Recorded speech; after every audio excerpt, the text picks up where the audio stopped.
Selamat pagi buat semua yang sudah hadir dan juga yang mengikuti melalui Zoom, baik dari kota-kota lain dan khususnya untuk jemaat GRI Singapura. Selamat pagi. Kita akan meneruskan rencana Allah menyelamatkan. Nanti setelah selesai mengenai kebangkitan, kita akan kembali lagi ke kitab Ibrani. Mari kita masuk dalam doa, saudara.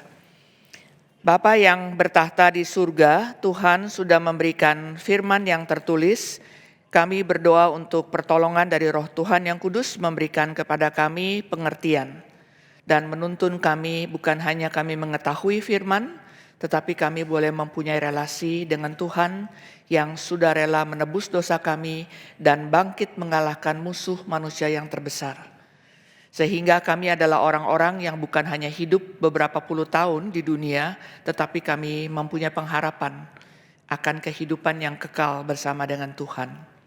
Kami mendoakan ya Tuhan, berita keselamatan yang Tuhan percayakan, biarlah berita ini juga boleh kami nyatakan, kami beritakan kepada yang lain, baik itu keluarga kami, baik itu adalah orang-orang yang di sekitar kami, baik siswa, pemuda, atau mereka yang adalah profesional. Dan kami rindu ya Tuhan, Tuhan pada hari ini melengkapi kami, supaya pengenalan kami akan semakin bertumbuh. Berkati mereka yang tidak bisa hadir dan mereka berada jauh dari kota Jakarta, Tuhan kiranya memberikan berkat yang sama. Kami berdoa menyerahkan kelas pada hari ini di dalam nama Tuhan Yesus. Dalam nama Tuhan Yesus kami panjatkan permohonan ini. Amin. Kita akan masuk saudara di dalam akulah kebangkitan dan hidup di dalam rangka kebangkitan Kristus. Kita akan masuk dalam Yohanes 11. Tetapi latar belakang daripada perkataan Tuhan yang mengatakan aku adalah, di dalam Yohanes itu ada 7 perkataan I am. I am ya, ini ya. Aku adalah. Apa bedanya Injil Yohanes dengan Injil Matius, Markus, Lukas? Matius, Markus, dan Lukas itu disebut sinoptik ya, the synoptic gospel. Jadi ini kata sinoptik. Gospel. Sinoptik berasal dari kata sinonim. Sama, optik itu melihat. Jadi ada objek yang mereka lihat, tetapi dari berbagai sisi yang berbeda, different angle. Tetapi mereka menyampaikan berita mengenai Kristus, ya, khususnya pelayanan Kristus, kematian dan kebangkitan. Ini ditulis oleh Markus, ya, Matius, dan Lukas. Lalu masuk kepada Yohanes, John Gospel, ya, John's Gospel, Injil Yohanes. Yohanes memulai Injilnya dengan kalimat pertama. Pada mulanya adalah firman, firman itu bersama-sama dengan Allah dan firman itu Allah. Maka John Gospel ini langsung menyoroti mengenai Kristus yang ilahi. Ya. Jadi ini bicara the deity of Christ. The deity of Christ. Ketuhanan Kristus. Ini Yohanes. Kita coba masuk dari Yohanes 11. Di sini Yesus mengatakan, I am the resurrection and life. Sebetulnya ini dibagi dua saudara ya. I am the resurrection, akulah kebangkitan, and life. Ya, harusnya begini. Jadi ada dua. Yang pertama, resurrection atau kebangkitan. Yang kedua adalah life. Ya, I am the resurrection and I am the life. Oke, mari kita buka saudara. Yohanes pasal 11. Yohanes pasal 11 kita baca dari ayat pertama, nanti kita akan selesai sampai ayat yang ke-26. Kita baca bergantian Yohanes pasal 11. Ada seorang yang sedang sakit namanya Lazarus, ia tinggal di Betania, kampung Maria dan adiknya Marta. 2, saudara baca.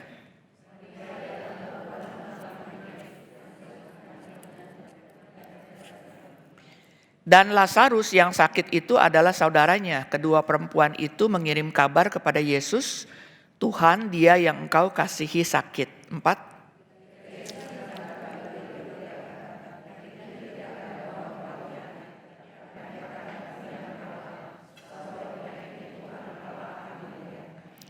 Yesus memang mengasihi Marta dan kakaknya dan Lazarus.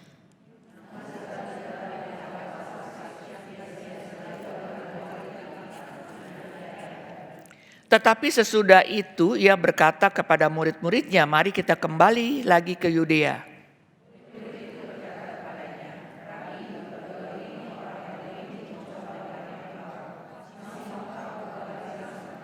Jawab Yesus, bukankah ada 12 jam dalam satu hari? Siapakah yang berjalan pada siang hari, kakinya tidak terantuk karena ia melihat terang dunia ini.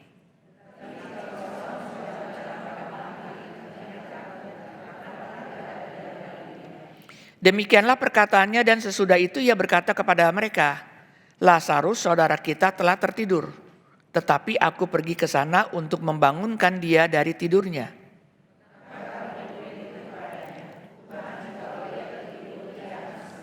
Saudara perhatikan ya, ini kita semua kan akan meninggal dunia.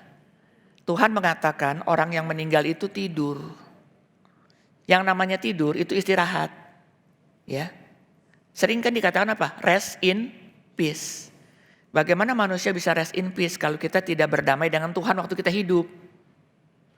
Kalau saya dan saudara berdamai dengan Tuhan waktu kita hidup, kita sudah menerima bahwa Kristus yang sudah mengampuni kita melalui kematiannya dan Kristus yang bangkit, baru kita bisa rest in peace. Saudara gak akan dapat peace kalau saudara tidak betul-betul di dalam Tuhan Yesus. Ya, ada yang mengatakan rest in love, ya mungkin itu dari keluarga. Jadi orang yang meninggal, jadi Lazarus ini kan mati kan, dikatakan apa? Lazarus itu tidur. Maka dikatakan apa? Orang yang meninggal itu beristirahat dari segala jerih payahnya. Jadi konsep kita melihat kematian dengan orang yang gak percaya itu berbeda, saudara.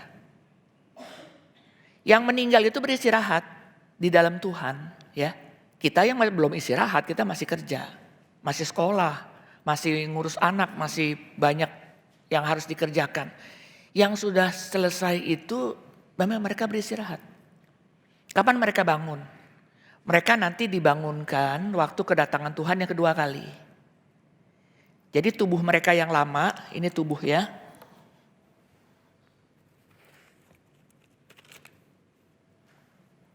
Ini tubuh saya dan saudara. Saya dan saudara dicipta Tuhan, yang pertama dicipta diberikan kekekalan di dalam hati. Kekekalan itu adalah eksistensi daripada semua manusia, berarti kita mempunyai awal waktu kita lahir ya. Tetapi keberadaan kita secara jiwa kita itu tidak berakhir. Yang kekal itu adalah Tuhan. Jadi ini bukan dari papa mama, ini dari Tuhan. Lalu Tuhan mencipta Adam dari debu tanah, dibikinlah jasmani. Nah ini. Yang di luar ini ada yang rambutnya pirang, ada yang rambutnya hitam, ada yang kulitnya bule, ada yang kulitnya coklat. Ya ini yang di luar. Waktu kita meninggal artinya apa saudara? Jasmani kita sama jiwa kita terpisah, paham? Ini ada di mana? Ini ada di kuburan atau di kremasi. Ini tetap ada. Ini eksistensi tetap ada, tetap hidup. Ini tidak gerayangan. Ya, ini tidak ada di pohon beringin, di kuburan, ya, di Ancol, nggak ada saudara. Ini kemana? Langsung kembali kepada Tuhan. Paham saudara? Kalau kita masih mempunyai tubuh ini, maka saudara, kalau saudara masih mau sehat hidup perlu apa? Makan, ya. Orang yang sehat dia punya nafsu makan. Oke. Tetapi kalau ininya sudah selesai, jantungnya stop, paru-parunya udah tidak lagi bekerja, yang perlu makan yang mana? Ini kan? Ini? Enggak. Jadi nggak ada orang yang meninggal misalnya mau babi kecap gitu ya. Kepingin misalnya ayam goreng. Waktu dia hidup dia suka sayur asem gitu ya. Yang butuh tuh ini. Jasmani ya. Sekarang ini kan udah nggak ada. Ini kan udah dikubur. Ini nggak butuh makanan jasmani. Paham saudara? Waktu saudara dengar firman Tuhan, makanan itu buat yang ini. Kalau yang ini makannya bisa makan pagi, makan siang, makan malam udah ya. Kalau kelebihan kita bisa meledak, ya kan? Bisa begah, bisa muntah-muntah gitu kan? Secukupnya. Tapi Tuhan mencipta manusia ini mempunyai kebutuhan ini saudara. Kenapa kita perlu makanan rohani? Karena makanan rohani ini buat ini, dan makanan rohani itu adalah kekal saudara. Makanan jasmani yang kita suka, misalnya kita suka sop kambing ya. Ya begitu kita udah di ICU ya masa mau makan sop kambing kan, udah gak mungkin tuh dokter kasih sop kambing ya Kak. Betul kan? Dia kasih apa? Infus. Paham saudara? Jadi kalau saudara itu berbakti kepada Tuhan, melayani Tuhan, semua bersifat rohani, ini yang akan kita bawa. Tetapi secara jasmani saudara punya deposito, punya saham, punya tambang emas misalnya ya. Ini kagak bakal dibawa saudara. Ini kan ditinggal. Iya kan? Yang ini. Nah itu yang kita bahas di dalam 1 Timotius 6 ayat 10. Maka ibadah itu, godliness is a great gain. Karena kalau saya mencari harta, sekaya-kayanya saya, orang kaya yang paling kaya di dunia, kagak saya bawa. Yang ini yang akan bertemu dengan Tuhan. Paham saudara? Jadi Yesus mengatakan apa? Lazarus tidur. Jadi saudara kalau menghadapi orang meninggal jangan sedih gak karu-karuan ya. Sebagai orang yang ngerti firman Tuhan, kita sedih berpisah itu pasti. Tetapi kesedihan itu bukan tanpa pengharapan saudara.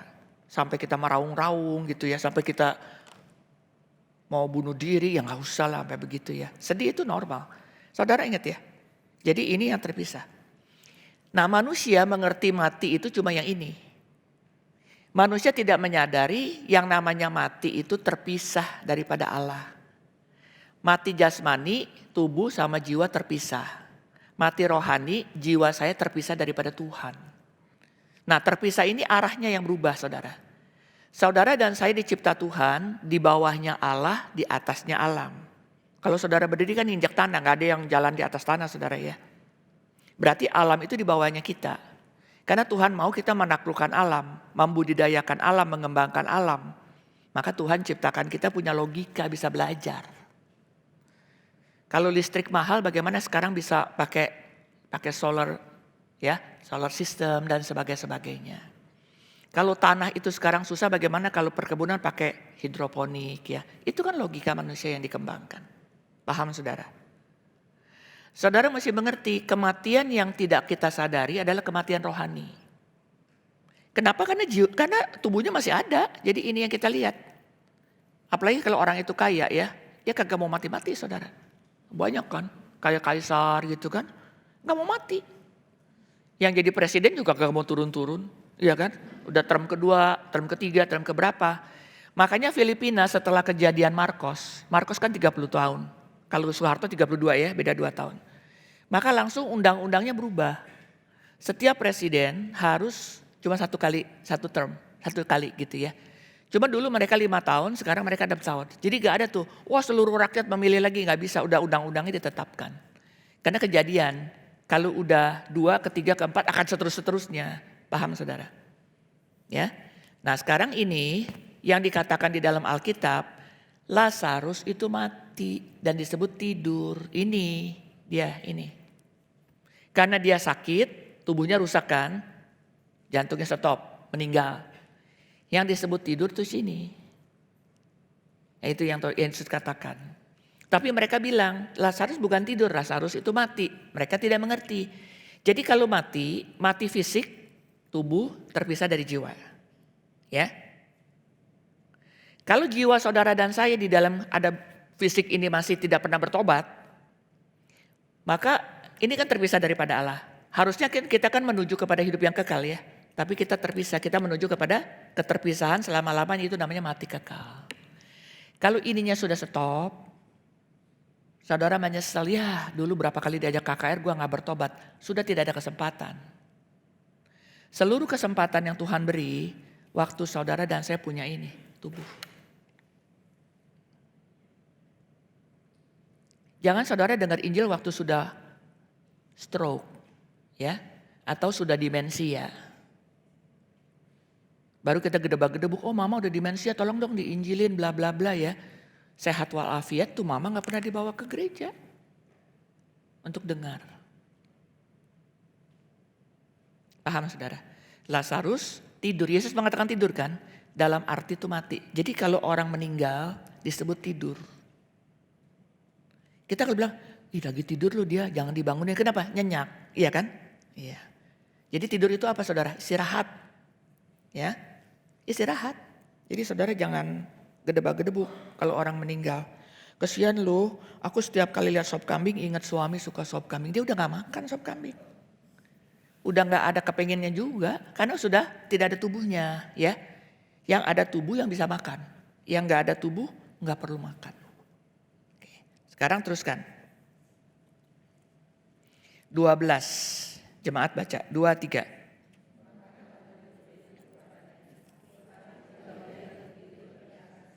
Jadi Marta sama Maria pikir tidur itu tidur kayak kita jasmani gitu ya. Ntar juga bangun gitu kan. Kalau dia tidur dia akan sembuh. Tetapi maksud Yesus ialah tertidur dalam arti mati. Nah ini tertidur dalam arti mati. Jadi orang yang meninggal di dalam Tuhan itu baru rest in peace. Kalau dia tidak meninggal di dalam Tuhan dia rest in trouble. Ya. Karena menunggu penghakiman kan? Ya kan? Sedangkan sangka mereka Yesus berkata tentang tertidur dalam arti biasa. 14 jemaat. Dia terus terang. Tetapi syukurlah aku tidak hadir pada waktu itu. Sebab demikian lebih baik bagimu supaya kamu dapat belajar percaya. Marilah kita pergi sekarang kepadanya. Belajar percaya apa saudara? Jadi orang Yahudi itu punya kepercayaan kayak orang Jawa. Kalau orang itu meninggal, lalu sebelum 3 hari masih bisa hidup lagi ya. Berarti dia meninggalnya itu mati suri. Apalagi ada orang kejawen yang percaya dilompatin kucing. Katanya hidup ya. Ini kepercayaan namanya tahayul atau superstitious belief ya. Yesus datang, dia menunda 2 hari kan. Kan perjalanannya jalan kaki saudara. Bukannya kita naik Grab atau naik taksi ya. Jadi begitu dia datang sudah dikubur. Mereka kubur tuh kayak orang Islam. Gak kayak kita saudara, seminggu di rumah duka gitu, enggak. Mereka dalam 24 jam kubur. Jadi waktu Yesus sampai di Betania, si Lazarus udah di kuburan. Nah di rumah tuh masih ada kebaktian penghiburan lah namanya. Ya mereka nangis-nangis dan sebagainya saudara. Oke. Sekarang saya tanya saudara, supaya kamu dapat percaya. Tetapi syukurlah aku tidak hadir pada waktu itu. Memang Tuhan Yesus sengaja. Dia datang hari keempat, si Lazarus sudah mati. Berarti matinya mati apa? Suri apa benar-benar? Benar-benar. Kalau misalnya Yesus datang hari ketiga, bukan kebangkitan. Memang mati suri. Sebetulnya dia belum mati, masih ada napasnya bla bla bla lah. Kan itu kepercayaan mereka saudara. Begitu hari keempat, udah mulai membusuk ya. Kalau jenazah itu nggak diformalin, hari keempat udah keluar cairan, maka diformalin. Kalau mau nunggu anaknya dari luar negeri atau apa-apa sebagainya. Nah jadi saudara, pada waktu Tuhan Yesus melakukan mujizat, selalu mujizat itu menjadi tanda bahwa dia adalah Tuhan. Ya, miracles atau sign and wonders to prove that Christ is God. Paham saudara? Jadi seluruh mujizat membuktikan bahwa Tuhan itu, Yesus itu adalah Tuhan. Karena orang Yahudi kan gak percaya dia Tuhan. Anak haram lah, bla bla bla lah, sebagainya saudara. Apalagi si Paulus dengan gencar semangat berjuang untuk membunuh orang-orang yang percaya Yesus. Karena ini percaya berhala. Ya. Jadi dengan Tuhan Yesus melakukan mujizat, kan belum pernah ada orang mati bangkit. Iya kan, belum pernah saudara. Orang buta melihat, buta total ya dari lahir, enggak pernah. Belum pernah ada orang lumpuh berjalan. Belum pernah saudara ada mujizat-mujizat yang orang buta melihat, buta dari lahir ya, melihat. Jadi begitu itu dilakukan, menjadi satu bukti. Kamu gak bisa menyangkal siapa Yesus. Dia adalah Mesias. Karena di dalam perjanjian lama dikatakan begini. Kalau kamu melihat orang buta melihat, orang lumpuh berjalan, orang kusta sembuh. Ya, itu berarti Mesias sudah datang. Karena Yohanes Pembaptis itu ragu-ragu. Saya mau dipenggal nih kepalanya. Padahal saya khotbah mengenai Mesias yang akan datang. Jadi loh, saya mengikut Tuhan, melayani Tuhan kok jadi menderita begini. Tolong dong tanyain tuh sama Yesus. Betul gak sih dia ke Kristus? Atau masih ada yang lain? Yesus jawabnya apa? Kamu melihat orang buta lihat, orang lumpuh berjalan. Dan dia gak jawab, iya saya Kristus. Enggak, kamu melihat tanda. Tanda itu menunjuk dia itu siapa? Maka dia bilang gini, bersyukur. Saya gak ada di situ supaya kamu belajar percaya. Percaya apa saudara? Percaya kemuliaan Tuhan yang Tuhan nyatakan bahwa yang namanya Yesus itu adalah Tuhan. Karena dia mengatakan apa? Lazarus keluar. Gak ada saudara dari zamannya Adam sampai kepada Yohanes 11 ada orang mati keluar jalan gitu. Gak ada. Belum pernah dari zamannya Adam sampai kepada perjanjian baru ya orang kusta sembuh. Gak ada. Jadi begitu mujizat itu dilakukan, orang Farisi, ahli Taurat dengan logika mereka, teologi mereka, doktrin mereka berusaha menolak Kristus. Bukti mereka gak bisa menyangkal. Ya, bersyukur aku gak ada di situ supaya kamu belajar percaya. Belajar percaya apa? Bahwa Yesus itu adalah Tuhan. Sekarang 16, saudara baca.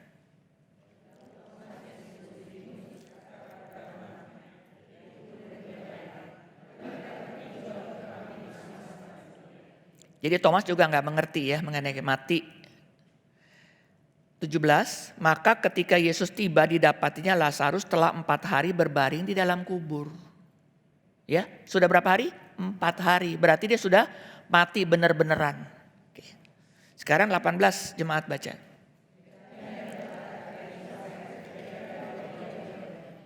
Betania sama Yerusalem itu nggak jauh. Ya. Malah dari sini ke Sunter lebih jauh. Betania ke Yerusalem nggak jauh, nggak sampai 3 atau 4 kilo nggak sampai. Jadi itu dekat. Walaupun zaman dulu tuh nggak ada media sosial, tetapi apa yang dilakukan oleh Tuhan Yesus menggemparkan seluruh apa saudara? Judea dan Galilea. Dari mana? Dari mulut ke mulut. Maka mulut kita itu seperti radio tanpa gelombang. Ya, berita apa aja. Dari zaman belum ada medsos bisa sampai kemana-mana saudara. Jadi berita mengenai Yesus sudah pernah membangkitkan orang, sudah pernah menyembuhkan, itu sudah tersebar. Maka kebenciannya orang-orang Yahudi, maksudnya ahli Taurat dan orang Farisi Saduki makin tinggi. Sebab apa? Sebab kalau semua orang ikut dia, agama Yahudi itu akan bubar jalan saudara. Jadi mereka bertekad. Bertekad apa? Ini mesti musnah. Ya. Kalau saya presiden punya lawan politik, mungkin lawan politik itu saya siram air keras lah segala macam supaya mati kan. Karena dia lawan saya. Paham saudara? Ini lawan saya nih. Lawannya ahli Taurat, lawannya orang Farisi, lawannya orang Saduki. Kedudukan kita sebagai imam di Poit Allah bisa jadi di PHK ya saudara, jobless gara-gara mereka percaya Yesus kan. Jadi salah satu caranya yang ini mesti dimusnahkan. Setelah Lazarus bangkit, mereka bertekad bulat. Yang namanya Yesus mesti mati. Apapun direkayasa. Ya. Direkayasa si Barabas lah, si inilah, suruh pilih siapa yang ini. Semua itu rekayasa. Supaya apa? Supaya yang ini mati. Itu sudah dibuatkan. Oke, sekarang lanjutkan. Di situ banyak orang Yahudi telah datang kepada Marta dan Maria untuk menghibur mereka berhubung dengan kematian saudaranya. Jadi ini seluruh kampung datang. Untuk apa? Menghibur, kebaktian penghiburan. Kebaktian penghiburan kalau kita kan 3 kali, kalau mereka setiap hari. Terus 20 saudara baca.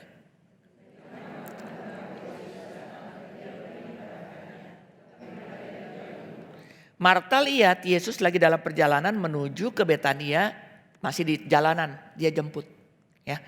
Tapi Maria lebih melo, lebih melankolis, sedih. Kalau sedih gak mau ngapa-ngapain, nangis terus karena adiknya meninggal.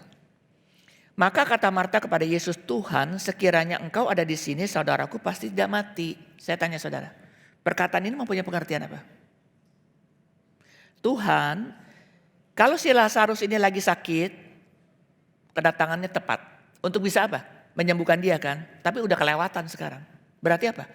Berarti Maria dan Marta dan seluruh keluarganya mempunyai konsep dibatasi oleh waktu. Ini sekarang sudah kagak napas, udah dikubur, done already. Lewat, semuanya udah lewat.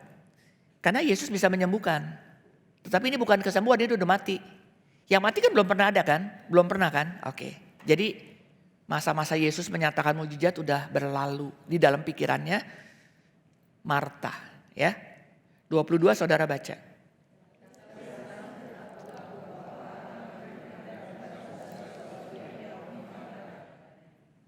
Dia percaya Allah akan memberikan sesuatu jika kamu minta. Jadi Yesus itu siapa di matanya Maria dan Marta? Bukan Tuhan. Bukan, hanya sebatas nabi. 23. Kata Yesus kepada Marta, saudaramu akan bangkit. Nah sekarang Marta punya pemikiran lain lagi, teologinya berbeda. 24 saudara baca.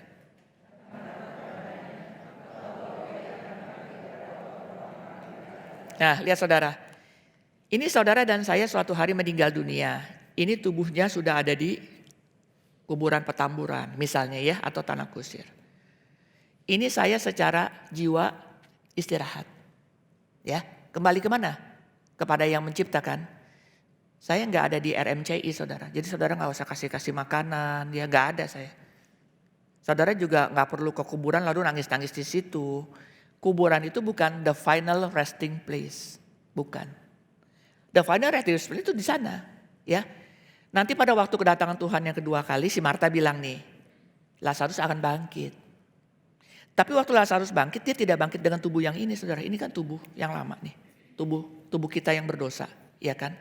Ini kan tubuh bisa kena stroke, bisa kena kanker, bisa kena flu, ya. Ini tubuh sementara. Ini tidak lagi, ini sudah done, jadi debu. Maka Tuhan memberikan kita tubuh yang baru sini. Namanya tubuh apa? Tubuh kebangkitan. Ini melewati waktu. Kenapa? Waktu itu kan di dunia, ini kan bisa tembus sampai ke surga kan. Maka ini semuanya akan diberikan tubuh yang baru. Jadi saya bisa kenal ini Ibu Messi, ya. Ibu Messi waktu masih 17 tahun, saudara, ya. Lalu saya kenal Joshua masih muda ya. Saya kenal Pak Yohanes tapi rambutnya hitam, ini kan agak putih-putih, ya. Jadi kita tuh kenal, ya, saudara paham? Ini sudah selesai. Yang dikremasi kita sudah buang di laut kan, ya udah, ya kan. Yang di kuburan, ya udah, mungkin kuburannya udah ditanam siap lagi, ditumpuk-tumpuk gitu kan kalau sekarang. Ini dikasih tubuh yang baru. Nah Marta bilang begini, aku tahu dia akan bangkit pada akhir zaman. Akhir zaman artinya apa? Tuhan datangnya kedua kali kan. Nah kedua kali ini semua yang sudah meninggal, yang Islam, yang Hindu, yang Kristen semua itu dapat tubuh baru. Masuk ke dalam apa? Menikmati kekekalan. Dan yang tidak percaya kepada Tuhan Yesus dan tidak pernah bertobat juga diberikan tubuh yang baru masuk ke dalam kekekalan yang terpisah selama-lamanya. Untuk apa? Dihukum. Karena ini kekal, tubuhnya juga baru kekal, iya kan? Dua-dua kekal, ini hukumannya kekal, hidup yang bersama Tuhan juga kekal. Dua-duanya itu kekal, kan esensi kekekalan. Nah Marta bilang begini, iya dia akan bangkit nanti pada akhir zaman, ya. Akhir zaman kapan saudara? Sekarang akhir zaman. Sekarang udah akhir zaman. Jadi kapan Tuhan datang? Anytime. Yang disebut the end of the age, today. Udah dari sejak Yesus datang pertama kali. Itu udah akhir zaman. Jadi kapan dia datang? Ya kapan-kapan dia datang, waktunya dia. Ya kita siap-siap aja. Yang penting kita siap. Oke, teruskan 25. Jawab Yesus sama-sama ya, 23. Jawab Yesus, akulah kebangkitan dan hidup. Barang siapa percaya kepadaku, ia akan hidup walaupun sudah mati. I am the resurrection and the life. Ini dua kata ya. I am the resurrection and I am the life. Oke, saudara lihat di papan tulis. Kalau dikatakan Yesus adalah life, artinya dia sumber hidup. Semua yang hidup, hidupnya dari dia. Semua yang hidup, hidupnya bersandar kepada dia. Semua yang hidup, hidupnya itu akan dipertanggungjawabkan di hadapan dia. Because he is the life. Bukannya begini, he has life. No, he is the life. All lives belong to him. Di dalam Yohanes 1 ayat 3 dikatakan, segala sesuatu dicipta oleh dia dan segala sesuatu dicipta bagi dia. Saudara perhatikan di sini. Waktu dikatakan he is the life, it means Christ is the creator. Dia tuh pencipta. Dia menciptakan segala sesuatu yang ada dan yang hidup, saudara. Jadi saudara dan saya hidup. Hidupnya dari dia. Tetapi lahir melalui papa mama. Ya kan? Nah hidup itu berasal dari dia. Hidup kita bersandar kepada dia. Saudara kalau kena stroke, misalnya pendarahan di otak. Lalu masa-masa emas itu lewat. Karena saudara baru ke rumah sakit setelah berapa jam. Ya udah lumpuh total selama-lamanya. Ya. Kalau dunia ini tidak ditopang oleh Tuhan dalam waktu 2 detik ini semua kolaps. Jadi kita itu berhutang saudara kepada Tuhan. Saudara Kristen atau tidak Kristen. Oksigennya dari mana? Masa saudara mau beli oksigen terus dari rumah sakit? Berapa besar saudara? Saya udah pernah cerita belum mengenai kesaksian satu orang. Ini dari tim pelayanan di GRI Kelapa Gading, hari tertentu pergi ke rumah sakit, saya lupa lah rumah sakitnya apa ya, pokoknya daerah sana. Lalu mereka masuk ke dalam satu kamar, mereka lihat ada orang itu stroke. Yang sakit dan cicinya ini Buddha. Jadi mereka doakan. Datang cicinya, diusir saudara. Kita ini bukan Kristen, bla bla bla bla bla. Pokoknya dihina-hina, diusir. Singkat kata ya, ini ceritanya kan panjang. Lalu mereka kan gak masuk lagi dong ke kamar itu, minggu depan mereka besuk, masih ada gitu ya. Lalu yang sakit ini tadinya masih bisa lihat, masih dengar, lama-lama kan menurun, masuk ICU. Udah berapa lama, mereka tetap kan tiap minggu ke rumah sakit itu, udah setahun apa berapa lama gitu ya.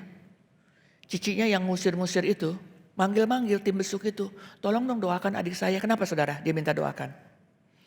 Bayar di ICU 1 hari, misalnya ya, tanpa dokter 10 juta. Lah kalau dia dirawat di ICU setahun atau 2 tahun, cicinya kan mulai berkurang duitnya, iya kan? Jadi dia berharap dengan didoakan entah sehat atau mati, begitu toh. Jadi apa? Dia bebas dari utang.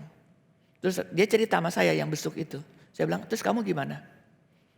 Iya, akhirnya kita berdoa bla bla bla, terus gak lama lagi dia meninggal dunia. Cicinya itu bukan mau percaya Tuhan, mau bebas dari beban duit. Kamu bilang, adik kamu gak akan meninggal sebelum kamu percaya Tuhan. Kamu gituin dia. Oh iya ya mesti ngomong gitu ya. Iya, kamu mesti balikin. Tuhan mau you mendengar firman. Karena dia sudah dengar waktu kita itu datang. Apakah dia percaya? Dia gak bisa berespon. Tapi sudah dapat kesempatan. Oh iya ya, gue lupa tuh ngomong begitu, dia bilang gitu. Dia cari-cari kamu untuk doakan, bukan karena dia mau percaya. Supaya duitnya gak terlalu banyak bayar ke rumah sakit. Itu zaman kapan saudara? 1 hari 10 juta. Sekarang gak tahu berapa duit di ICU. Kan semua peralatan ya. Kalau misalnya itu peralatan dicabut, cicinya merasa berdosa dong. Gara-gara gue cabut dia mati. Kan jadi guilty feeling kan. Ya lebih baik pakai nama agama gitu kan. Saudara perhatikan di sini. If Jesus is the life, He is the source of life. Saya ini punya satu hidup saudara. Kalau saya ditembak saya mati dan kagak ada lagi hidupnya. Iya kan? Karena saya cuma punya satu.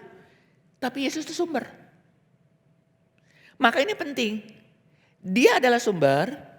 Waktu dia mengatakan Lazarus keluar, langsung otoritasnya keluar. Karena seluruh hidup dari dia. Gak ada hidup yang bukan dari dia saudara. Dan dikatakan apa? I am the resurrection. Saudara perhatikan ya, kata mati. Mati. Oke. Manusia mengenal mati itu apa? Jasmani kan? Oke. Jasmani. Ini tubuh rusak. Ya. Ya kalau saudara gak hidup, gak ada oksigen, gak ada darah mengalir, tubuhnya lama-lama rusak saudara ya. Mulai dari keluar bakteri-bakteri dan sebagainya yang merusak. Ya, tubuhnya rusak, mati. Ini mati. Kematian kedua, rohani. Artinya apa? Terpisah. Ya. Terpisah dari Allah. Ini mati juga. Mati yang ketiga apa? Mati kekal kan? Ini terpisah dari Allah tapi masih ada tubuh. Masih ada tubuh. Nah mati kekal terpisah dari Allah selamanya.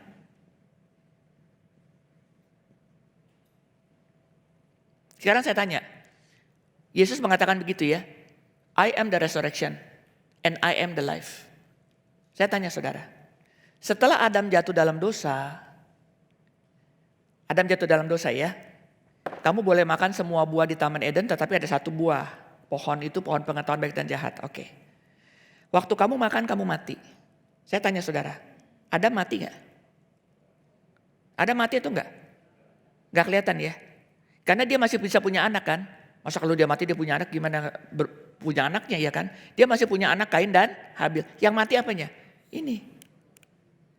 Jiwa yang kekal ini terpisah daripada Allah. Menuju kepada kematian yang kekal. Tapi secara jasmani masih hidup. Paham? Lalu Kejadian 3 ayat 21. Tuhan ambil kulit binatang. Berarti itu binatang mesti dibunuh kan? Ada darah yang tercurah. Adam lihat Yang berdosa saya, yang mati binatang. Berarti ini konsep apa? Mati mengganti. Jadi seluruh perjanjian lama, orang itu kalau mau berdoa kepada Tuhan minta ampun gak boleh dengan tangan kosong. Kayak kita kan cuma bawa duit. Mari kita memberikan persembahan gitu ya. Mereka tuh kudu bawa domba saudara. Repot bener kan? Dombanya tidak boleh pilek, tidak boleh batuk-batuk, mesti sehat dan... Jadi kalau saya tinggalnya jauh di Galilea kan gak mungkin saya bawa domba begitu jauh bisa mati di jalanan kan. Perjalanan 3 hari. Jadi saya belilah dekat-dekat bait Allah. Maka banyak orang jualan. Harganya tinggi karena saya perlu kan. Demand tinggi. Wah harga naik ya. Orang mau sinja, perlu apa? Bandeng. Bandeng dari harganya berapa puluh ribu bisa mahal banget. Kenapa? Sembayang ya, mesti ada bandeng. Jadi karena demandnya tinggi, kesempatan itu orang-orang yang punya ruko, istilah kita lah ya, dekat bait Allah. Jadi cuannya gede banget. Nah itu Tuhan bolak-balikin mereka punya ini. Kamu membuat rumahku itu jadi tempat sarang penyamun. Mereka kan bawa duit dari Galilea. Mesti ke money changer kan? Mesti pakai uang ini. Sekarang mesti beli domba. Karena kalau domba bawa dari rumah, ada sih domba dari rumah banyak, tapi mati ke 3 hari perjalanan, dia jadi kurus, batuk-batuk dan sebagainya, nggak boleh dipersembahkan. Saudara perhatikan di sini, kematian yang pertama yang dialami oleh Adam itu kematian ini. Lalu saya dan saudara keturunan Adam kan, bukan keturunan dari kera, iya kan? Jadi kita secara rohani itu sudah terpisah daripada Allah, mati secara rohani. Ya, sekarang saya tanya. Kebangkitan yang pertama, I am the resurrection. Kebangkitan apa? First resurrection is the resurrection. Artinya apa? Saya mengalami apa saudara? Dari mati rohani menjadi hidup. Namanya lahir baru. Padahal saudara udah tahu cuma takut ya. Takut salah ya kan? Kalau saudara gak mengalami lahir baru, hari ini dengar firman Tuhan, gak ngerti. Ibu Maria ngomong apa sih? Makin lama makin saudara ngantuk, buka-buka HP, ya ngantuk soalnya gitu kan. Dari mati rohani, sampai kita tuh sadar kita orang berdosa dan perlu diselamatkan. Itu pekerjaan siapa? Roh Kudus. Paham saudara? Pekerjaan Roh Kudus. Lalu saudara dengar Injil di Kapin misalnya ya, saudara, Tuhan saya orang berdosa. Saudara, buka hati terima Tuhan. Iya kan? Jadi the first resurrection, this one. Kebangkitan yang kedua yang mana? Yang ini. Iya kan? Kita terpisah daripada Allah karena kita berdosa. Sekarang kita sudah dibangkitkan. Kebangkitan yang kedua, kita diberikan tubuh yang baru. Dan akan menikmati persekutuan dengan Tuhan selama-lamanya. The first resurrection is this. We call it born again. The second resurrection adalah kita diberikan tubuh yang baru. Ya. Jadi kalau saudara di dalam hidup itu matinya 2 kali, hidupnya berapa kali? Sekarang ngobrol-ngobrol.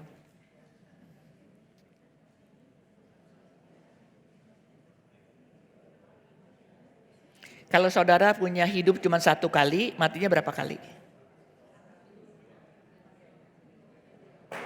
Sebetulnya kan gampang ini. Ya, gampang kan. Kalau saudara punya hidup cuma sekali jasmani, dari 0 sampai 100 tahun. Ini mati, ini mati. Ini saudara udah mati kan secara rohani. Saudara akan apa? Mati lagi kan. Jadi matinya berapa kali Pak Bing? 2. Tapi kalau saudara jasmani mati. Tapi rohani hidup. Ini hidup. Kan rohani kita hidup waktu kita jasmani ada kan? Kita akan mati berapa kali? Cuma 1, mati jasmani. Ya. Sebelum saudara pulang, saudara mati berapa kali? Saudara hidup berapa kali? Sebelum pulang hari ini saudara bilang, Tuhan, saya perlu untuk menerima Tuhan. Ya, sungguh-sungguh hidup bagi Tuhan. Kita tidak akan mengalami keterpisahan dengan Tuhan. Tapi kita akan menikmati hidup yang kekal. Matinya apa? Ya kalau jantungnya stop pasti matilah. Ya, semua orang. Oke? Yang 26 sama-sama kita baca. Dan setiap orang yang hidup dan yang percaya kepadaku tidak akan mati selama-lamanya. Percayakah engkau kan hal ini? Kita ulangi sama-sama. 2, 3. Dan setiap orang yang hidup dan yang percaya kepadaku tidak akan mati selama-lamanya. percayakah engkau akan hal ini? Ini pertanyaan kepada siapa? Marta. Kan Marta, dia lagi ketemu Marta kan. Maria dia belum ketemu. Maria masih di rumah, ini kan lagi di jalanan. Do you believe? Ini pertanyaan juga kepada saudara. Dan setiap orang yang hidup, saudara dan saya masih hidup ya, dan percaya, tidak akan mati selamanya. Ini, tidak akan mati selamanya ini. Dan setiap orang yang hidup, ada hidup ini, dia tidak akan mati selamanya. Percayakah kamu kepadaku? Ini pertanyaannya Yesus kepada Marta. Percayakah Marta kepada saya? Marta masih gak nyambung. Nanti ketemu Maria dia begitu lagi ya. Maka Yesus sedih. Yesus sedih melihat mereka lalu dia menangis. Bukan menangis karena Lazarus mati. Kan dia tahu Lazarus akan bangkit. Menangis kenapa? Karena begitu lama dengar firman Tuhan. Saya ini udah dalam perjalanan dari Betania. Terus ke Golgota kan. Udah gak balik lagi dia. Masih kagak ngerti. Gak ngerti firman. Segitu lama dengar firman Tuhan kagak ngerti firman. Jadi dia sedih. Ya, oke, sekarang kesimpulan. Kalau dikatakan I am the life, Kristus adalah pencipta. Ya, dia pencipta siapa? Segala sesuatu diciptakan oleh dia. Jadi dia adalah pencipta. Kalau dikatakan I am the resurrection, ini adalah pekerjaan Kristus sebagai penebus. Di dalam penebusan kita melihat karya Tritunggal. Allah Bapa merencanakan menyelamatkan manusia. Allah Anak menjalankan, ya. Apa yang Allah Bapa rencanakan dengan jalan mati di salib menebus. Lalu Allah Roh Kudus membuka hati saudara dan saya melalui firman. Jadi waktu saudara menyampaikan firman kepada siswa, di KK regional, di pelayanan siswa, kepada siapa saja, di situ Roh Kudus bekerja. Untuk apa? Membawa manusia untuk kembali kepada Tuhan. Jadi kehidupan secara rohani, lahir baru, itu kita terima pada waktu kita hidup.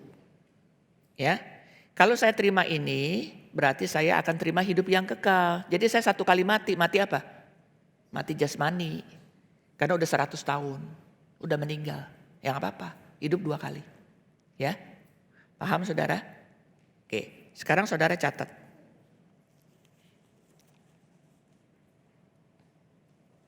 Saudara catat ya. Akulah hidup berarti Kristus adalah sumber segala yang hidup.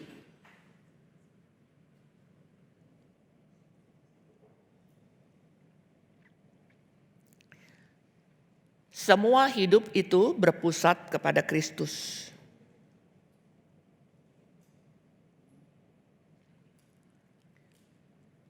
Semua yang hidup berpusat kepada Kristus, bersandar kepada Kristus, dan bertanggung jawab kepada Kristus.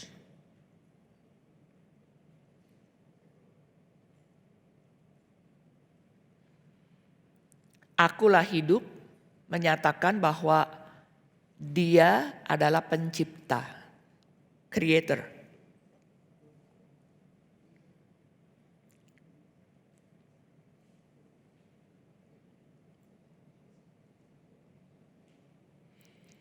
Akulah kebangkitan.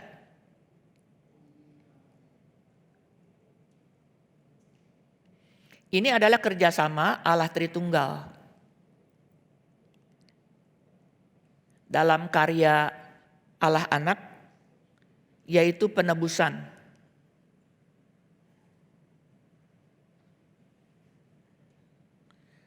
Berarti keselamatan berasal dari Tuhan Yesus sebagai juru selamat.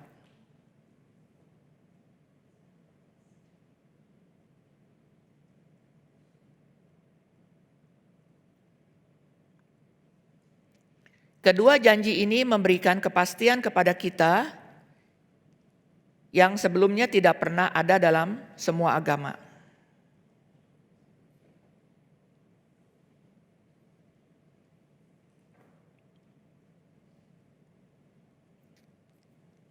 Kedua kalimat ini penting bahwa Yesus adalah satu-satunya oknum yang menyingkirkan kematian dari manusia.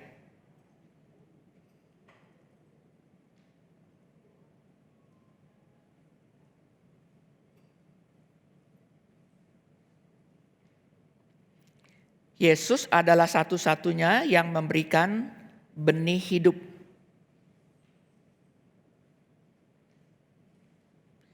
Yang tidak takut akan kerusakan fisik.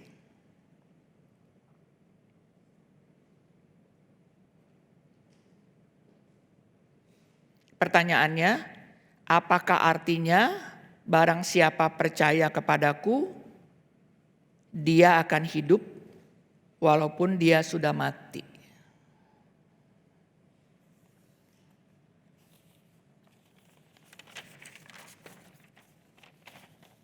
Saudara jawab, artinya apa?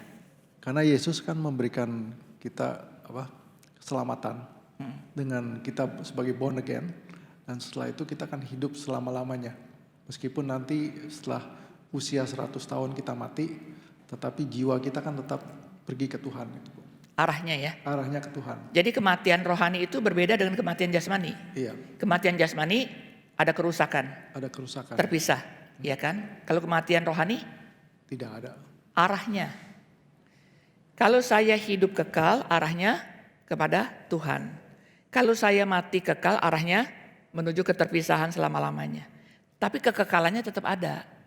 Karena eksistensi kekal, ya berada terus gitu kan. Paham saudara? Jadi ini beda.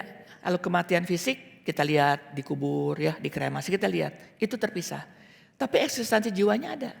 Saudara mengerti hal ini ya? Ini cuma dibahas di Alkitab, agama lain gak bahas. Agama lain gak bahas. Karena semua agama itu lebih menekankan baik dan jahat. Tetapi Alkitab berbicara mati dan hidup. Ini di dalam lembar yang pertama yang halaman kedua. Jikalau kamu makan buah yang dilarang, kamu mati. Nah kematian itu kematian bukan kematian fisik, kematian rohani. Nah sejak Adam jatuh dalam dosa, relasi Adam sama Allah bukannya harmonis jadi ketakutan. Ya, mendengar suaranya Tuhan berjalan di Taman Eden, ini kan bahasa personifikasi ya. Kayaknya Tuhan punya kaki gitu kan. Adam jadi ketakutan, tadinya kan persekutuannya indah. Jadi sejak itu kita penuh dengan ketakutan. Sampai banyak yang sakit jiwa. Kita takut mati, takut bensin naik, takut kena COVID, ya banyaklah ketakutan kita, segala macam ketakutan. Boleh kan jadi penatua GRI kan, Mulyawan? Ya, oke. Terima kasih. Barang siapa percaya kepadaku, dia tidak mati, ya. Dia tuh akan terus hidup. Jadi dalam relasi dengan dia secara rohani. Paham ya? Teruskan. Yesus datang ke dalam dunia untuk mengalahkan kematian yang menjadi musuh kita.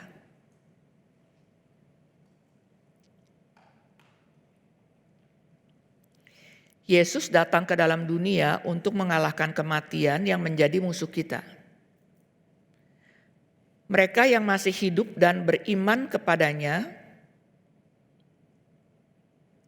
tidak akan menghadapi kematian. Tidak perlu takut mati.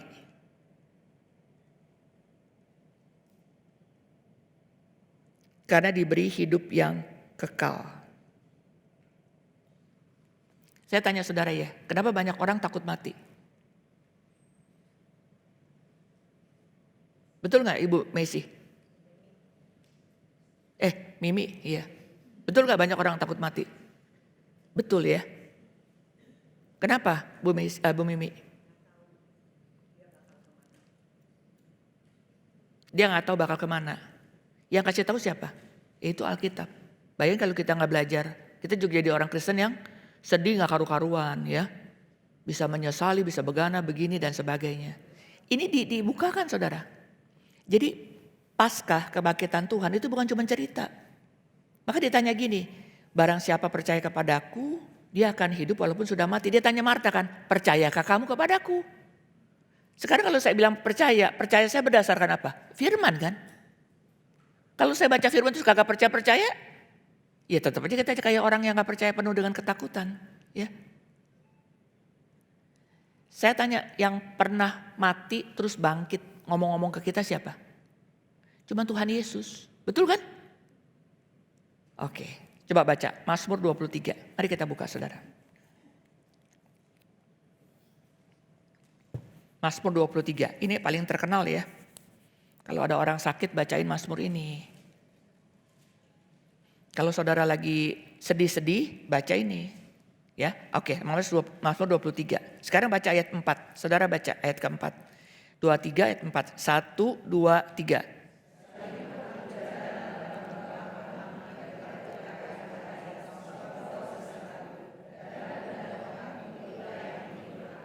Saya tanya saudara, siapa yang pernah melewati lembah bayang-bayang maut sendirian? Tuhan Yesus. Ini kan cerita mengenai Jumat Agung, Mazmur 23. Yang pernah melewati lembah kematian, the valley of death di dalam bahasa Inggris, is only Christ. Dia pernah lewati. Pada hari yang ketiga dia bangkit saudara. Jadi yang punya pengalaman mati, terpisah. Maka dia mengatakan Eli, Eli lama sabachthani. Demi saya dan saudara dia harus terpisah dengan Allah Bapa untuk menanggung dosa kita. Jadi waktu kita melewati kematian yang bersama kita siapa? Tuhan Yesus. Sekalipun aku berjalan dalam lembah, engkau bukannya anak, cucu, menantu, pendeta, Tuhan. Tadi kan Ibu Mimi bilang, kita takut mati kenapa? Kita kagak tahu kesananya gimana. Kita nggak sendiri. Yang pernah lewat itu cuma dia. Ini Mazmur ini bicara mengenai Jumat Agung. Even though I walk through the valley of death. The only one who passed the valley of death and bangkit is only Christ. Nah, dia yang bilang sama Marta, Marta kamu percaya nggak? Kan setelah itu Yesus ditangkap ya. Terus dia kan disalib. Dia udah ngomong sama Marta, Marta percaya nggak? I am the resurrection and the life. 2. I am the resurrection and I am the life. Those who believe, even though he dies, he lives. Dia tanya, do you believe me? Pertanyaan itu kepada saudara dan saya, do you believe me? Jadi kesempatan saudara dan saya hidup, banyak tanggung jawab ya. Nomor 1, itu percaya kepada Kristus. Kenapa gereja harus memberitakan Injil? Ini adalah perintah yang paling agung. Yang harus diberitakan. Karena kesempatan itu tidak terbuka setelah mereka fisiknya udah meninggal. Yang bersama saudara dan saya, itu cuma Tuhan yang pernah lewatin bayang-bayang maut itu dan hidup bangkit pada hari ketiga, yaitu Paskah. Maka kematian itu dia sudah kalahkan. Bagaimanapun seorang suami sayang sama istri, waktu istrinya harus melewati, dia kagak bisa temenin. Jangan percaya cerita Romeo and Juliet saudara. Ya. Melewati lembah bayang-bayang maut itu kita sama siapa? Cuman Tuhan. Sekalipun aku berjalan dalam lembah bayang-bayang maut, aku tidak takut bahaya, engkau besertaku. Who is he? Is Christ. Memang ini gambarannya mengenai Daud. Tapi itu menunjuk kepada Kristus. Saudara dan saya gak perlu penuh dengan ketakutan, sampai ngigo-ngigo, sampai kita ngimpi-ngimpi gitu ya. Nanti orang yang kita kasih kemana bla bla bla. Dia gak sendiri, bersama dengan Tuhan. Kalau saudara pergi ke satu tempat tur ya, misal saudara pergi turnya ke Afrika lah yang ekstravagansa ya, banyak singa apa segala gitu kan. Saudara gak akan pergi tanpa ada tour guide. Dan saudara tidak bisa masuk ke tempat-tempat binatang buas tanpa ada orang yang memang ngerti mereka. Kenapa? Memang sih itu singanya diikat kakinya atau bagaimana ya. Tapi kalau kita sampai dia ngaum gitu dilompat semua saudara, belum juga dia gigit gitu kan. Dia tahu kamu harus pegangnya apa. Cara mau usap-usapnya bagaimana.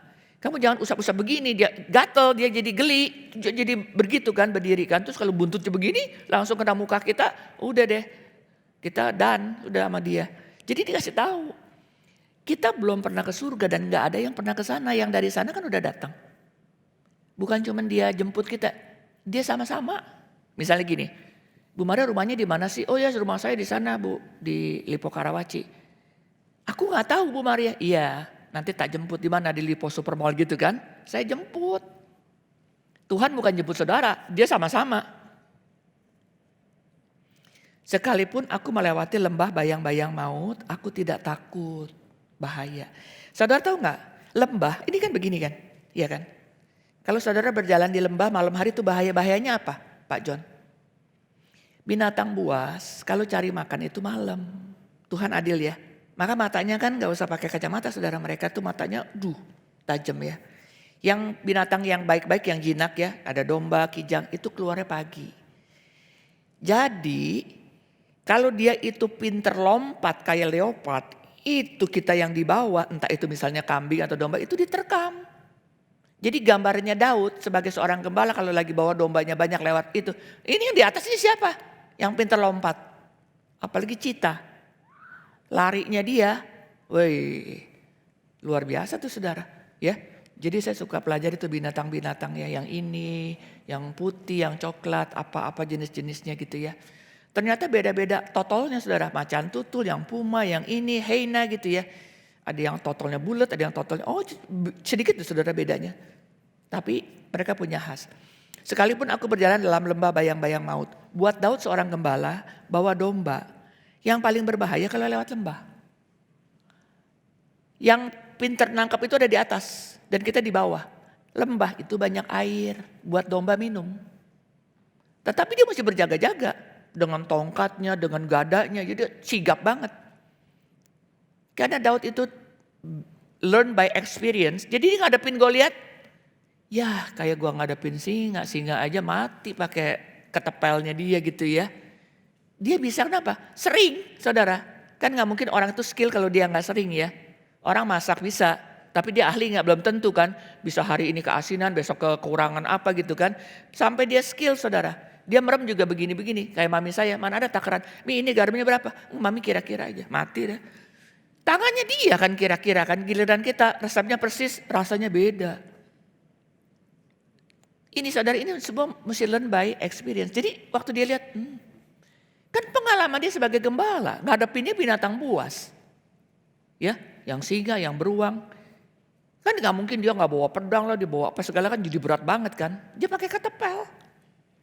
Sebelum ada yang nongkrong di atas pohon, dia udah pakai, dia punya slingshot, langsung dia kabur dia.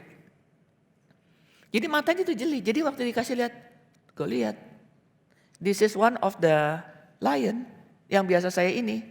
Dia bilang, bisa saya. Oh bisa kamu. Pakai baju saya kata si Saul. Berat benar. Ya dia kan kecil ini gedean katanya. Gak usah lah pakai ketopong begini. Si Goliat bilang, emang gue anjing, lu deketin gue pakai ketepel. Saya udah bawa pedang, bawa apa. Daud bilang apa? Saya datang dalam nama Tuhan yang kau hina-hina. Saya gak bisa dengar loh kamu menghina-hina Tuhan saya. Dia tenang aja keluarin ya batu. Terus langsung, ini ada jarak ya. Antara topi ini ada jaraknya masuk ke sini. Jatuh. Karena dia sudah sering ngadepin apa? Binatang buas. Yang bersama saudara dan saya, ini kan kematian itu kan dikalahkan oleh Kristus kan. Itu yang dikalahkan oleh Kristus dan itu yang dia lewati. Dan sekarang kalau kita melewati kematian, enggak sendiri. Mungkin jenazah kita sendiri di situ ya, di kuburan. Atau di ruang kremasi sendiri. Itu mah cuma badan kita doang ini tuh di situ. Tapi kitanya sudah bersama dia. Yang menyertai kita bukannya Daud, Tuhan. Tuhan Yesus. Ya. Jadi kita bilang, aduh gimana ya. Waktu dia gak ada jam 3 pagi aku lagi gak besuk. Kita jadi sedih gitu ya. Saat-saat terakhir kita gak ada misalnya gitu ya. Ya Tuhan ada. Kita kan kagak tahu dia mau lewatnya jam berapa kan. Kayak mami saya gak ada itu kita lagi kebaktian semua. Saya lagi di Makassar. Saya udah bilang, ini mami kayaknya gak lama lagi. Saya bilang sama Romi, saya gak usah seminar. Kamu gak bisa dong, itu kan seminar udah dipublikasikan. Udah, Pak Romi gak bisa, saya gak pergi saudara. Mami saya langsung nengok. Terakhir, udah gak pernah nengok lagi. Dia gak jadi. Berangkatlah saya, betul minggu pagi. Anaknya lagi kebaktian pagi, yang di Karawaci, yang di Gading Serpong, yang di GRI Pusat. Jadi kebaktian belum selesai pada dapat WA, mami gak ada. Langsung semuanya udah langsung dibawa ke rumah duka sih ya, jadi udah gak ke rumah sakit. Lah saya di Makassar. Saya dapat berita itu ya sesudah saya khotbah, ya untung saya udah khotbah. Kan Makassar lebih dulu 1 jam. Ya udah di airport saya bilang, aduh, saya langsung nih ke rumah duka. Iya gitu. Nggak ada yang tahu saudara. Padahal dengan mami saya memang masa-masanya itu dokter udah bilang ini prognosisnya nggak bagus, harus masuk ICU. Saya yang bilang, dok kalau prognosisnya nggak bagus, apakah sembuh? Kan nggak mungkin. Boleh nggak saat-saat terakhir di ruang VIP supaya kami bisa bersama-sama, bisa menyanyi, bisa mendoakan, bisa baca Alkitab, digilir. Selain ada suster 2 ya, kita hire suster khusus, suster rumah sakit gitu ya, 2. Anak digilir, menantu jam berapa? Ada salah satu menantu datang jam 12 malam. Gue baru selesai katanya meeting apa segala, tapi dia tetap datang lah ya. Menantu, cucu. In 24 hours tuh gak ada yang gak besok, pasti ada. Tapi begitu dia lewat, kita lagi kebaktian. Kita gak tahu. Bersama siapa? Tuhan. Dia masih bisa dengar. Jadi kalau misalnya nanti kalau Tuhan jemput, mami pegang tangan Tuhan Yesus ya. Ya. Kita nggak tahu dijemputnya kapan. Bukan ditemenin saudara. Kayak Ibu Mimi mau ke rumah saya tunggu di mall. Enggak. Saya jemput dia di sini di RMC, kita sama-sama satu mobil gitu. Jemput. Ya. Jadi kita nggak sendiri. Sekalipun aku berjalan dalam lembah bayang-bayang maut, Engkau besertaku. Bukannya suami, bukan istri, bukan anak, bukan cucu, bukan menantu. Tuhan Yesus. Ya. Percayakah engkau, Marta? Akulah kebangkitan dan hidup. Do you believe? Nah perkataannya believe. Oke.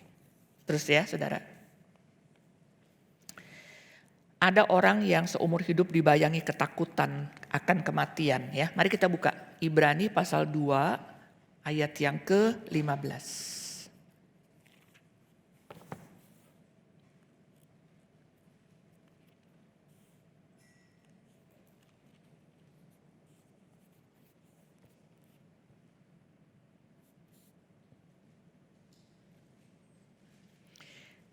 Ibrani pasal 2 ayat 15. Kita baca sama-sama. 1, 2, 3. Dan supaya dengan jalan demikian ia membebaskan mereka yang seumur hidupnya berada dalam perhambaan oleh karena takutnya kepada. Kita gak usah takut. Ada orang yang ketakutan, takut mati. Dia udah mati duluan sebelum mati beneran. Kenapa? Ini takut, itu takut, semua takut. Ya, makan ini sakit, makan itu sakit. Akhirnya dia gak makannya mati. Iya kan? Ketakutan itu sangat membelenggu saudara. Ya, hari ini saudara tidak perlu diikat oleh ketakutan atau diperbudak oleh ketakutan. Karena maut itu sudah dikalahkan dan dia sudah bangkit. Yang penting bagaimana saya beriman dan bagaimana saya juga menjadi saksi Tuhan supaya orang lain dibebaskan dari ketakutan akan kematian. Karena Tuhan sudah bangkit. Ya, oke, teruskan. Berapa banyak orang Kristen takut mati? Jawabannya, Tuhan Yesus melepaskan mereka yang karena takut sudah jadi budak ketakutan. Karena Kristus adalah kebangkitan dan hidup. I am the resurrection and the life. Jadi dia melepaskan kita dari ketakutan ya. Kita yang percaya tidak dibelenggu oleh kematian atau bayang-bayang maut. Enggak ya. Saudara gak usah sedih, mama papa yang dipanggil Tuhan sudah di dalam Tuhan. Mereka lagi ngapain? Istirahat. Ya. Ibu Mimi punya suami lagi istirahat. Ya. Kita sedih karena kita kehilangan, itu normal. Tapi kita tahu dia istirahat di dalam Tuhan. Lagi istirahat. Orang lagi istirahat, misalnya saya besuk orangnya tidur. Bangunin, kapan lagi ketemu Ibu Maria? Ya jangan dong, orang sakit bisa tidur tuh puji Tuhan ya. Bisa istirahat terus jangan dibangunin. Gak apa-apa nanti kapan-kapan saya besuk lagi. Lagi istirahat enak-enak. Orang sakit kan kalau bisa tidur tuh seneng ya. Bisa sembuh ya, bisa lebih kuat. Kadang-kadang mereka gak bisa tidur saudara, jadi jangan dibangunin. Jadi lagi istirahat. Istirahatnya di mana? Di dalam Tuhan. Oke. Kita ulangi. Yohanes 11:25. Akulah kebangkitan dan hidup. Barang siapa percaya kepadaku, dia akan hidup walaupun dia sudah mati. Hidup apa? Hidup rohani dan hidup kekal. Ya, mari kita berdoa. Setelah berdoa, saudara bisa berkat apa yang saudara dapatkan, saudara sharing. Ya, terserah laki-laki, mau perempuan mau perempuan, siapa aja terserah. Mari kita berdoa. Kami sangat berterima kasih karena Engkau adalah Allah yang adalah pencipta dan Engkau adalah kebangkitan. Tidak ada yang dapat memberikan kami kepastian akan hidup yang kekal dan kematian kecuali kami kembali kepada Alkitab dan Tuhan sendiri yang sudah melewati lembah bayang-bayang maut yang akan menyertai kami sampai kami beristirahat. Kami bersyukur ya Tuhan. Biarlah hidup kami dan juga kesempatan kami boleh menyaksikan Tuhan melalui penginjilan yang terus menguatkan kami untuk melayani Tuhan. Tidak ada rasa cukup untuk kami berterima kasih karena Engkau memberikan firman yang menuntun kami beriman. Kami bersyukur ya Tuhan. Kuatkan setiap jemaat di dalam pergumulan karena kami masih penuh dengan perjuangan. Baik perjuangan di dalam keluarga kami, usaha, pekerjaan, dan juga berbagai hal yang berkaitan dengan politik, dengan ekonomi. Kami percaya Tuhan yang menyertai kami akan memampukan dan memberikan kami kekuatan. Di dalam nama Tuhan Yesus kami berdoa. Amin.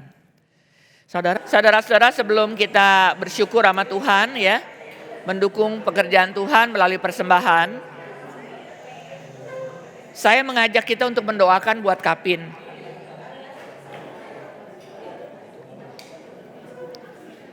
Saudara-saudara berdoa untuk kebangunan rohani buat mereka yang di Purwokerto, yang kedua Purworejo, yang ketiga ada di Magelang, keempat di Banyu Biru.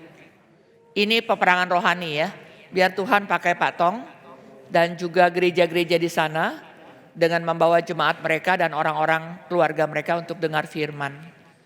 Sebagian dari kita akan menyaksikan Kapin, kalau saudara misalnya berkesempatan melihat pekerjaan Tuhan silakan ya. Karena kita juga perlu kebangunan rohani. Kita perlu dikuatkan. Kita boleh melihat orang lain, kita membawa mereka untuk mereka boleh percaya Tuhan.